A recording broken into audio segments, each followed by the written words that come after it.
नमस्कार. शुद्ध लेखन हा आग्रह न राहता सवय झाली पाहिजे. आजपासून आपण या शुद्ध लेखनातल्या काही गमती बघणार आहोत. खरं तर कोणतीच भाषा अशुद्ध नसते. अशुद्ध उच्चार आणि लेखन होत असतं. हेच आपले उच्चार आणि लेखन योग्य प्रकारे व्हावे, प्रमाणित व्हावे, शुद्ध व्हावे, नियमित व्हावे यासाठी आपण प्रयत्न केले पाहिजेत. म्हणजे सराव केला पाहिजे. तरच शुद्ध लेखन आग्रह न राहता सवय होईल. घशापासून ओठापर्यंत तोंडातल्या वेगवेगळ्या ठिकाणी वेगवेगळ्या अक्षरांचे उच्चार होतात. ते कोठून होतात, त्यांना काय म्हणतात हे आपण बघितलं तर आपल्याला शुद्ध उच्चार करायला फार कठीण जाणार नाही. आणि एकदा उच्चार शुद्ध झाले तर लेखन आपोआपच शुद्ध होत जाईल. क, ख, ग, घ, ङ या वर्णांचं उच्चारस्थान कंठ आहे.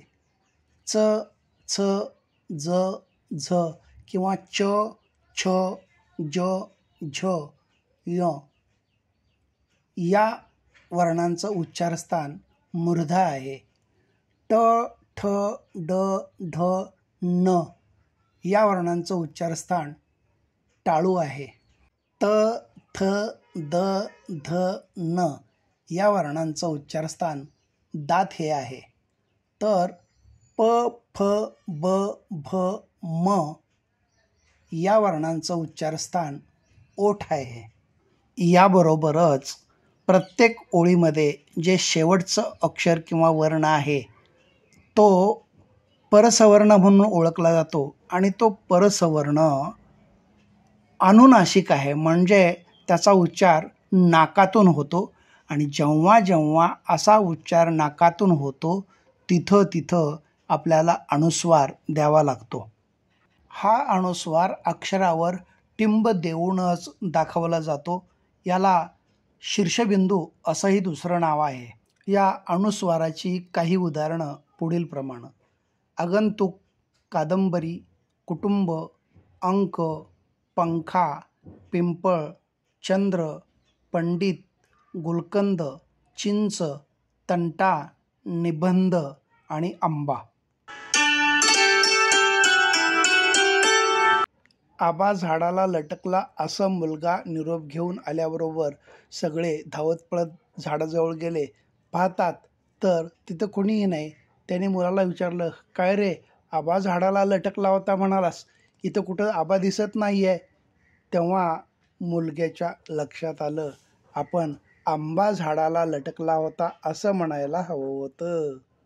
मुलं कुठं आहेत म्हणून विचारल्यानंतर शेजारी म्हणाला, मुलं शालनच्या मांडीवर नाचत आहेत. बापाला राग आला. एवढीशी शालन आणि मुलं तिच्या मांडीवर नाचत आहेत. तो धावत पळत घराकडे गेला. बघतोय तर काय, शालन तर अभ्यास करत बसलेली आहे. मग त्याच्या लक्षात आलं, त्या शेजाऱ्याला म्हणायचं होतं, मुलं शालनच्या माडीवर नाचत आहेत. बातमी वाऱ्यासारखी पसरली. कुणीतरी बाबूला कोयता मारला. बाबू खाली आडवा पडला. सगळे धावत पळत बाबूच्या घराजवळ गेले. बघतायत तर बाबू खेळत आहे आणि त्याच्या घराजवळच्या बांबूच्या बेटात कुणीतरी बांबूला कोयता मारला आणि बांबू खाली आडवा पडला होता.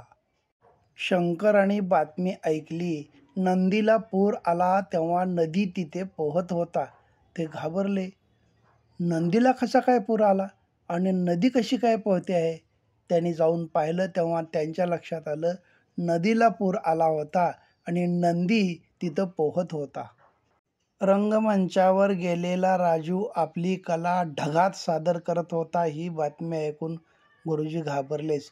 त्यांनी जाऊन प्रत्यक्ष पाहिले तर रंगमंचावर राजू आपली कला ढंगात सादर करत होता.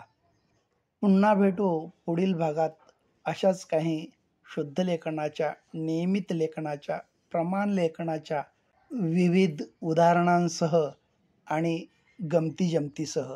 धन्यवाद.